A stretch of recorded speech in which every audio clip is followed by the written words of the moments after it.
বাংলাদেশ থেকে আপনারা কিভাবে ফিনল্যান্ড স্টুডেন্ট ভিসা নিয়ে আসতে পারবেন যদি আপনারা স্পাউস সহ এবং বেবি সহ জয়েন অ্যাপ্লিকেশন করেন সেই ইমেলটা আপনি অ্যাকসেপ্ট করে নেবেন।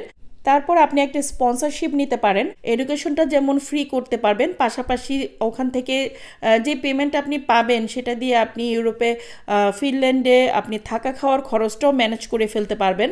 সেই দেশের অর্থনৈতিক অবস্থা কীরকম, স্টাডি ভিসায় গেলে সেখানে কি সেটেল হওয়া যায় কিনা।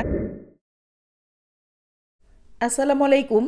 আজকে আমি আপনাদের সাথে শেয়ার করব বাংলাদেশ থেকে আপনারা কিভাবে ফিনল্যান্ড স্টুডেন্ট ভিসা নিয়ে আসতে পারবেন।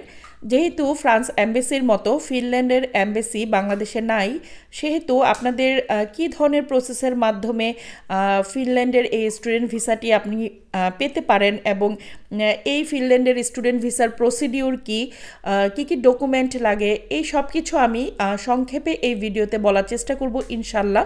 আপনারা যারা কম খরচে এবং নিজে নিজে চেষ্টা করছেন ইউরোপের এই ধরনের ফিনল্যান্ড সহ অন্যান্য দেশে আসার জন্য, তো আপনাদের জন্য আশা করি এই ভিডিওটি কাজে লাগবে। আপনারা যদি সিঙ্গেলভাবে অ্যাপ্লাই করেন, মানে যদি সেপারেট অ্যাপ্লিকেশন করেন, সেই ক্ষেত্রে আপনাদের সময়টা একটু কম লাগবে, কিন্তু যদি আপনারা স্পাউস সহ এবং বেবি সহ জয়েন অ্যাপ্লিকেশন করেন সেই ক্ষেত্রে আপনাদের সময়টা একটু বেশি লাগবে। যদি সেপারেট অ্যাপ্লিকেশন করেন সেই ক্ষেত্রে হয়তোবা আপনাদের 2 মাস থেকে 2.5 মাসের মতো সময় লাগতে পারে ফুল প্রসেসটা কমপ্লিট হতে। আর যদি আপনারা স্পাউস সহ বেবি সহ আপনারা অ্যাপ্লাই করেন সেই ক্ষেত্রে মাস্টার্সের জন্য আপনাদের হয়তোবা 4 মাস থেকে 5 মাস এই ধরনের একটা সময় লাগতে পারে। আমি আপনাদেরকে একটা আইডিয়া দিচ্ছি, বাট এমবেসি এবং ইউনিভার্সিটি সব কিছু মিলিয়ে এই সময়গুলো কিন্তু কম বেশি লাগতে পারে। ফিনল্যান্ডে স্টুডেন্ট ভিসায় আসার জন্য প্রথমেই আপনাকে যে কাজটা করতে হবে সেটা হচ্ছে আপনার মাইন্ড সেট আপ করে নিতে হবে। মানে আপনি যে ফিনল্যান্ড আসবেন এটা আগে 100% শিওর হবেন, তারপরে আপনি স্টেপ বাই স্টেপ এই কাজগুলো করবেন। ফিনল্যান্ডের কয়েকটা ইউনিভার্সিটির ওয়েবসাইট চেক করে আপনি যে সাবজেক্টে পড়াশোনা করতে যাচ্ছেন সেই সাবজেক্টের টিউশন ফি কত সেটা চেক করে নেবেন। পাশাপাশি অন্য ইউনিভার্সিটির সাথে টিউশন ফি কম্পেয়ার করবেন এবং আপনি যেই টিউশন ফিটা দিবেন সেটা কিন্তু একটা সেমিস্টারের জন্য না। আপনার এটাও মাথায় রাখতে হবে যে এই ফুল কোর্স যদি আপনি মাস্টার্স করতে আসেন তাহলে এই পুরো মাস্টার্সটাই আপনাকে কমপ্লিট করতে হবে, সেটা কি আপনি অ্যাফোর্ড করতে পারবেন কি না এই বিষয়গুলো একটু যাচাই করবেন। তারপরে আপনি সেই ইউনিভার্সিটি থেকে একটা অফার লেটার কালেক্ট করবেন যদি সব কিছু আপনার সাথে মিলে যায়। এই অফার লেটারটা কালেক্ট করার পরে আপনাকে স্টাডি ইনফো থেকে একটা ইমেল দেওয়া হবে, সেই ইমেলটা আপনি অ্যাকসেপ্ট করে নেবেন। তারপরের কাজটা হচ্ছে, যেহেতু বাংলাদেশে ফিনল্যান্ডের অ্যাম্বাসি নাই, সুতরাং আপনাকে ফিনল্যান্ডে স্টুডেন্ট ভিসার জন্য ইন্ডিয়ার যে ফিনল্যান্ড অ্যাম্বাসি আছে সেখান থেকে ভিসাটি নিতে হবে। আর এই জন্য প্রথমেই আপনার করণীয় হচ্ছে আপনি বাংলাদেশের যে বিএফএস আছে সেখানকার যে ইন্ডিয়ার ভিসার অ্যাপ্লিকেশন আছে সেই প্রসেসের মাধ্যমে আপনাকে যেতে হবে। আর এখানে আপনি যখন বিএফএসে ইন্টারভিউ ডেটের জন্য যেই স্লটগুলো দেখতে পাবেন, ওখানে যদি আপনি সিঙ্গেল হয়ে থাকেন তাহলে হয়তোবা অল্প সময়েই পেয়ে যেতে পারেন এই ইন্টারভিউ ডেট। কিন্তু যদি আপনার সাথে আপনার ফ্যামিলি থাকে, মানে আপনার স্পাউস এবং যদি সাথে আপনার বেবি থাকে, সেই ক্ষেত্রে অনেক সময় দেখা যায় এই ইন্টারভিউ ডেটের স্লটগুলো পেতে অনেক সময় লেগে যায়। এই ইন্টারভিউ ডেটের যে স্লটগুলো আপনারা দেখবেন, যত আগের ডেটে পারবেন খুব দ্রুতই বুকিং দিয়ে দিবেন, কারণ এই স্লটগুলো কিন্তু খুব দ্রুত বুকিং হয়ে যায়। সেটা অনেক ধরনের এজেন্সি যেহেতু আছে, ওই এজেন্সিগুলো আগেই বুক করে রাখে, তারপরে ওনাদের কাছে গেলে ওনারা এরকম স্লট খালি করে দেয়। এজন্য আপনারা যদি নিজেরা অ্যাপ্লাই করেন সেই ক্ষেত্রে যেখানেই আপনারা এই স্লটটা খালি দেখবেন সাথে সাথেই বুকিং করে ফেলবেন, কারণ দেখা যাবে 10 মিনিট ডিসিশন নিতে গেলেও 10 মিনিট পরে যেয়ে দেখবেন যে সেই বুকিংটা আর করতে পারছেন না, অলরেডি বুকড হয়ে গেছে। তারপর হচ্ছে আপনি ফিনল্যান্ড কোথায় যেয়ে থাকবেন তার ব্যবস্থা করা। যদি আপনি ইউনিভার্সিটির হোস্টেলে থাকেন তাহলে অনেক কম খরচে আপনি হোস্টেলে থাকতে পারবেন, কিন্তু যদি সেই ইউনিভার্সিটির কোনো হোস্টেলের অ্যারেঞ্জমেন্ট না থাকে তাহলে আপনাকে সেই ইউনিভার্সিটির আশেপাশে সেই সিটিতে একটা রুমের যে স্টুডিওগুলো থাকে, এরকম সিঙ্গেল স্টুডেন্টদের জন্য বাসা পাওয়া যায় ইউরোপে, ওরকম এক রুমের বাসা নিয়ে থাকতে পারেন। সেটা একটু এক্সপেন্সিভ হয়ে যাবে। আর যদি একটু শেয়ারিং করে থাকতে পারেন, 2জন ফ্রেন্ড বা 2-3 জন এরকম যদি শেয়ার করে থাকতে পারেন, সেই ক্ষেত্রে আপনি এই বিষয়গুলো আগেই আপনাকে ম্যানেজ করে রাখতে হবে।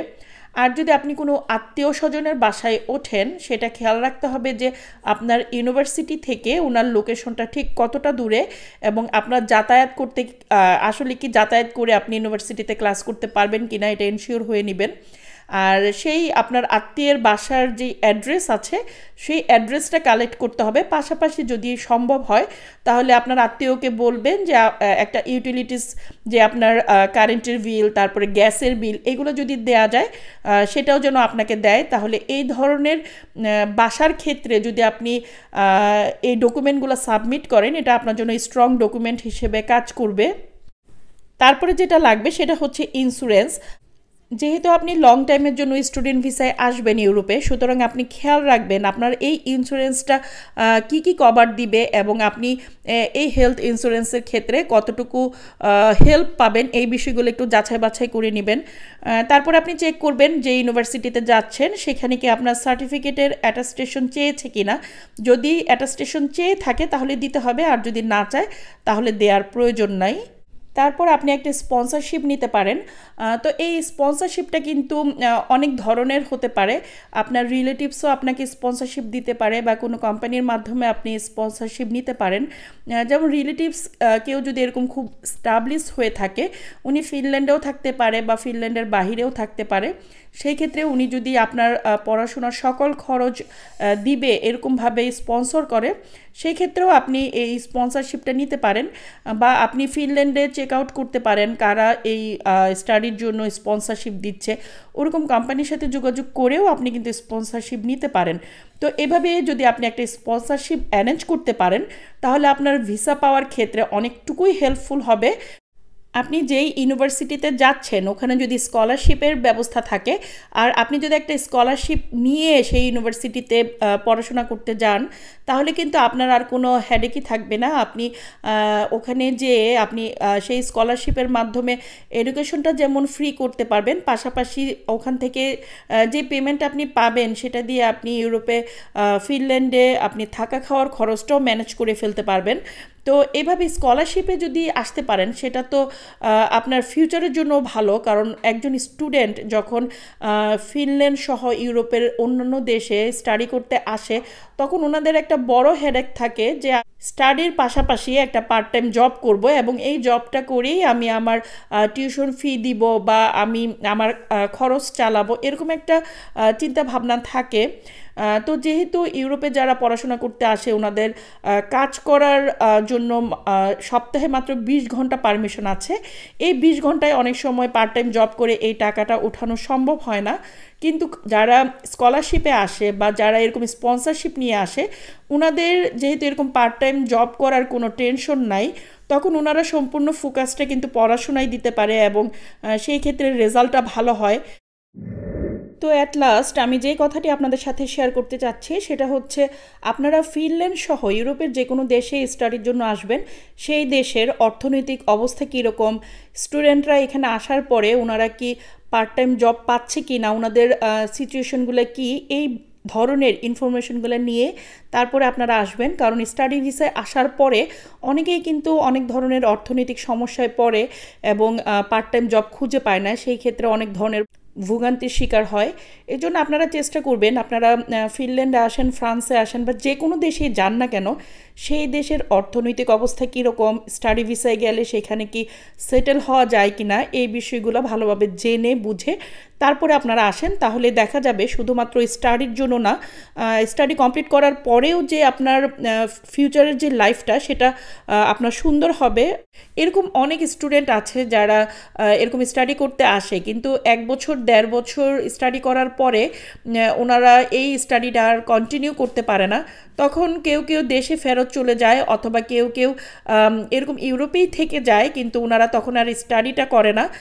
যদি ওনারা স্টাডি কমপ্লিট করতো তারপরে ওনারা যদি এখানে জব করতো, তাহলে একটা সময় যে ইউরোপের যে কোনো দেশে সেটেল হয়ে রেসিডেন্স পারমিট পেয়ে যেত। কিন্তু যখন ওনারা মাঝপথে এরকম স্টাডি ছেড়ে দিচ্ছে, তখন স্টাডি ছাড়ার পরেও দেশে না যেয়ে এই দেশেই ইউরোপেই থেকে যাচ্ছে, তখন কিন্তু একটা পর্যায়ে যে ওনারা ইরেগুলার হয়ে যায়।